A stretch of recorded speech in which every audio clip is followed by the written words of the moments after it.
সামনেই আসছে সরস্বতী পুজো। মাঘ মাসের শুক্লা পঞ্চমী তিথিতে বা বসন্ত পঞ্চমী তিথিতে মা সরস্বতীর বিশেষ মাহাত্ম্য আছে। পুরাণে মনে করা হয় মাঘ মাসের শুক্ল পঞ্চমী তিথিতে সৃষ্টিকর্তা ব্রহ্মার মুখ থেকে আবির্ভূত হয়েছিলেন মা সরস্বতী। তিনি বিদ্যা, বুদ্ধি, জ্ঞান, সঙ্গীত ও শিল্পকলার দেবী। তাই বন্ধুরা, 2024 সালে মা সরস্বতীর পূর্ণাঙ্গ সময়সূচি জেনে নিই।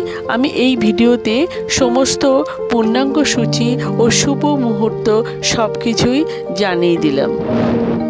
2024 সালে সরস্বতী পুজো পড়েছে ইংরেজির 14ই ফেব্রুয়ারি 2024 সাল, বাংলার 1 ফাল্গুন 1430 সাল বুধবার।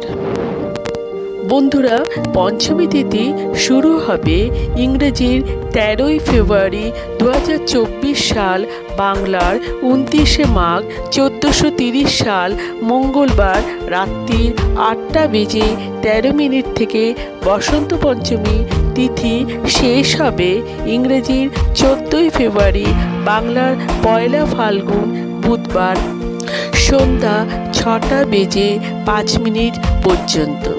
পুজোর মধ্যে উপাচারগুলো লাগবে: আতপ চাল, ধান, কাঁচা হলুদ, পলাশ ফুল, আমের পল্লব, বেলপাতা, দূর্বা, সিঁদুর, 5 রকমের ফল দিতে পারেন মায়ের কাছে।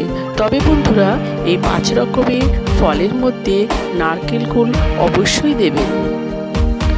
বন্ধুরা, আমরা সারা বছর ধরে অপেক্ষা করে থাকি সরস্বতী পুজোর এই দিনটির জন্য।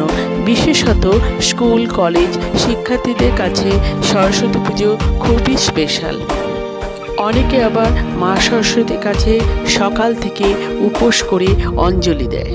তাই বন্ধুরা, সরস্বতী পুজোর শুভ সময় হলো ইংরেজির 14ই ফেব্রুয়ারি 2024 সাল, বাংলার 1 ফাল্গুন 1430 সাল বুধবার সকাল 7:31 থেকে সকাল 9:50 পর্যন্ত। আবার সকাল 11:24 থেকে দুপুর 3:17 পর্যন্ত। এই সময়ের মধ্যে আপনারা পুজো করা বা অঞ্জলি দিয়ে দিতে পারেন। তাই বন্ধুরা, আপনারা সরস্বতী পুজোর দিন ভালোভাবে আনন্দ করুন ও আমার শুভকামনা রইল।